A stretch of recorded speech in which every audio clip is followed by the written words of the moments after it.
सांवली बहू। शिल्पा है तो सांवली लेकिन बहुत ही टैलेंटेड। लेकिन कहते हैं ना, शादी के लिए तो लंबी और गोरी होनी चाहिए। शिल्पा, ये रिश्ता भी हाथ से गया। अरे कितनी बार कहा वो गोरी होने वाली क्रीम लगाया कर, लेकिन नहीं, किताब से सर खपाने से फुर्सत मिले तब ना। तू ही क्यों नहीं इसके लिए उपटन तैयार कर देती? शर्मा जी की बेटी का कम रेट में कितना अच्छा रिश्ता हुआ है। इसकी तो उम्र के साथ ही लड़के वालों की डिमांड भी बढ़ी जा रही है। शिल्पा को ये बातें अब बुरी नहीं लगती थी। लगे भी क्यों, बचपन से सुन जो रही थी वो ये सब कुछ। उसके लिए ये तो मात्र एक कान से सुनना और दूसरे कान से निकाल देने वाली बात थी। फिर एक रोज, पापा पापा मेरी नौकरी लग गई है। वाह, अच्छा, कहाँ बेटा? न्यूज़ चैनल में पापा, खबरों को लिखना होगा। हाँ, वैसे भी तेरे जैसी सांवली शक्ल की लड़की को कौन पर्दे पर आने देगा, क्यों? चल, 4 पैसे कमाने लायक हुई है तो लड़के वालों को बोल देंगे कि कमाती भी है, फिर शायद कोई कर ले शादी। हाँ सही कह रहे हैं। वैसे बेटा कल शाम को एक लड़का और आने वाला है, उसे भी देख लेना। शिल्पा को इस बार गुस्सा आ जाता है। अच्छे न्यूज़ चैनल में नौकरी लगने की खुशी भी माँ पापा के चेहरे पर नहीं दिखती। अगले रोज ऑफिस से शिल्पा घर आती है तो सामने बैठा होता है हिमांशु। हिमांशु शिल्पा को देखता है तो पहली नजर में तो वो उसे पसंद नहीं आती, लेकिन फिर भी फॉर्मेलिटी तो करनी थी। ओके, तो क्या शौक है तुम्हारे और खाने में क्या क्या बना लेती हो?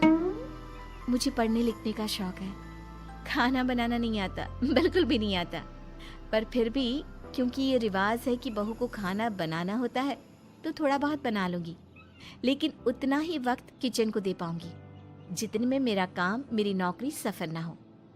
बाकी भूख तो तुमको भी लगती होगी, तो खाना बनाने की जिम्मेदारी दोनों की ही होगी, है ना? शिल्पा बोले जा रही थी। अब तक जिन लड़कियों से हिमांशु मिला था, शिल्पा उन सब से अलग थी। वो ऐसी ही तो लड़की चाहता था। शिल्पा से बात करने के बाद, ठीक है, फिर शादी 2 महीने बाद करेंगे। वो क्या है ना, खाना बनाना भी तो सीखना होगा ना। मुझे मंजूर है। शिल्पा को भी हिमांशु अच्छा लगने लगता है। दोनों की शादी हो जाती है, लेकिन शादी के बाद से ही हिमांशु का परिवार शिल्पा के रंग को लेकर कई बातें बनाता। क्या बात है हिमांशु, क्या कमी हो गई थी जो ऐसी काली सी बहू ले आया?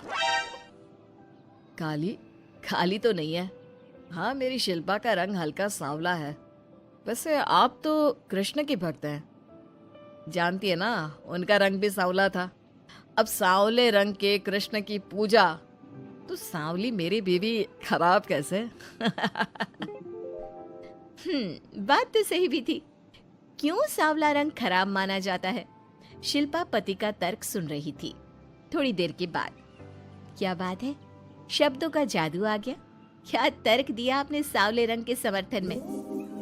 तो क्या तुम ही पत्रकार हो? अरे तुम्हारा पति भी कम नहीं है। शिल्पा रोज एक नई तरक्की छू रही थी। कभी विदेश दौरा तो कभी बड़े बड़े लोगों का इंटरव्यू।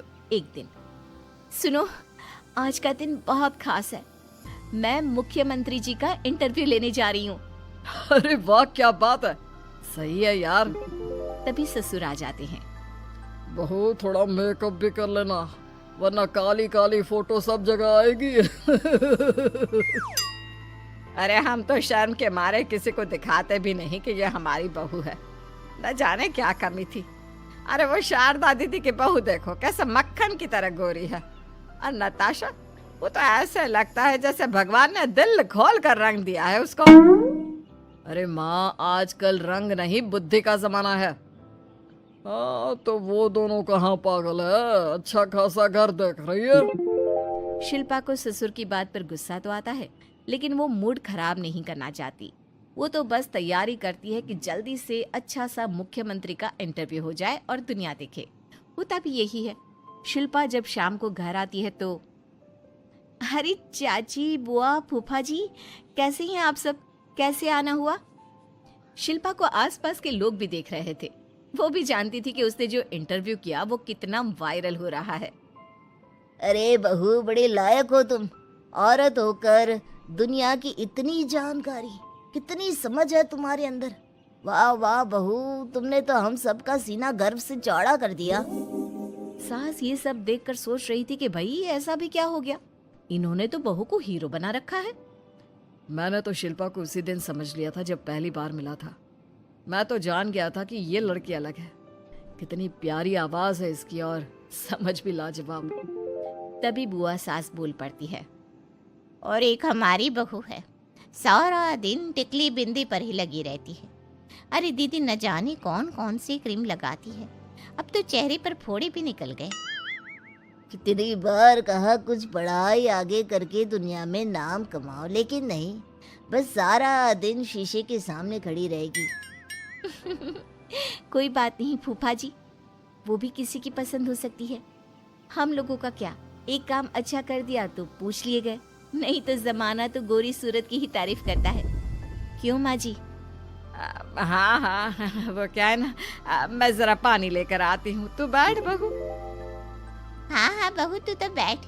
वो क्या है ना, आज तो तुझसे बहुत सारी बातें करनी है। ये बता, कैसे दिखते हैं मुख्यमंत्री जी सामने से? जैसे टीवी में दिखते हैं वैसे ही दिखते हैं क्या? आए दिन लोग शिल्पा से मिलने आते, उसे अपने स्कूल या दूसरी जगह पर चीफ गेस्ट बनाते। ये सब देखकर पति तो खुश होता, लेकिन सुंदर बहू का सपना सास की आंख से उतर ही नहीं रहा था। फिर एक रोज, शिल्पा, पापा कहाँ है?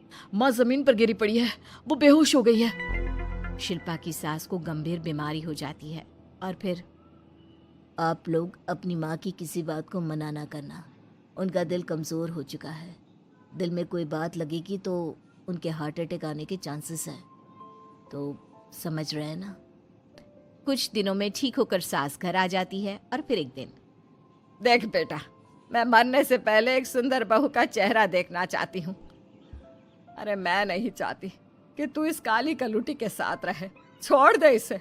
अरे कल को तेरे बच्चे भी ऐसे काले पीले पैदा होंगे और फिर हमारा खानदान देखने लायक नहीं होगा। शिल्पा सुन रही थी, वो परेशान हो रही थी। वो सोचती है कि एक बार वो अपने पति से बात करके देखेगी। सुनिए ना, मुझे आपसे बात करनी है। मुझे भी शिल्पा, मैं माँ के बिना नहीं रह पाऊंगा, तुम समझ रही हो ना। शिल्पा को दुख होता है, लेकिन वो क्या करती। वो हिमांशु को तलाक देने का सोच लेती है और फिर शिल्पा, माँ की हालत फिर खराब हो रही है, क्या करूं? माँ को सबसे बड़े अस्पताल में भर्ती करना होगा। लेकिन वहां तो बेड के लिए बड़ी बड़ी सिफारिश करनी पड़ती है। हाय रे, मेरा मन आता है, मैं मर न जाऊं, मुझे बचा ले बहू। शिल्पा को हैरानी होती है कि वो करे तो क्या करे। पर माँ जी, मैं कैसे? बेटा, मुख्यमंत्री जी से बात कर ले, उनसे बड़ी सिफारिश किसकी हो सकती है? तू बोलेगी तो शायद तेरी सास की जिंदगी बच जाएगी। शिल्पा सिफारिश से सास को बड़े अस्पताल में भर्ती करवा देती है, जहां लंबे समय बाद सास ठीक होती है। लेकिन इस बीच एक दिन भी शिल्पा उन्हें देखने नहीं जाती। सास जब घर आती है तो एक सुंदर सी लड़की उनका स्वागत करती है। ये कौन है और शिल्पा कहाँ है? मुझे तो मेरी बहू ही चाहिए। माँ, कैसी बात कर रही हो? तुम्ही ने कहा था ना कि शिल्पा काली है और तुम्हें काली बहू नहीं चाहिए। ये रीना है, तुम्हारी बहू। नहीं नहीं, मुझे माफ कर दो, मुझे तो मेरी शिल्पा बहू ही चाहिए। उसी के कारण आज मेरी जान बची है। मैं नहीं समझ पाई कि सुंदर शक्ल से ज्यादा सुंदर दिल और आचरण होना चाहिए। लेकिन अब क्या, अब तो देर हो चुकी थी। हिमांशु भी जानता था कि आत्मसम्मान वाली शिल्पा अब उसकी जिंदगी में वापस नहीं आएगी। अब तो शिल्पा को वे लोग बड़े बड़े चैनल की स्क्रीन पर देखते और अफसोस करते। शिल्पा चाहती तो कभी तुम्हारे लिए सिफारिश नहीं करती। अब तो आसपास के लोग भी घर नहीं आते। लोगों को लगता है कि शिल्पा ने हम लोगों को छोड़ा क्योंकि हम उसके लायक नहीं थे। सही बोल रही है माँ, हम ही तो उसके लायक नहीं थे। शिल्पा जैसी समझदार, पढ़ी लिखी, दुनिया की समझ रखने वाली लड़की को मैंने छोड़ा, सिर्फ आपके कहने पर। अब ये गोरी लड़की आपकी बहू हो सकती है, लेकिन मेरी बीवी कभी नहीं। हिमांशु वहां से चला जाता है।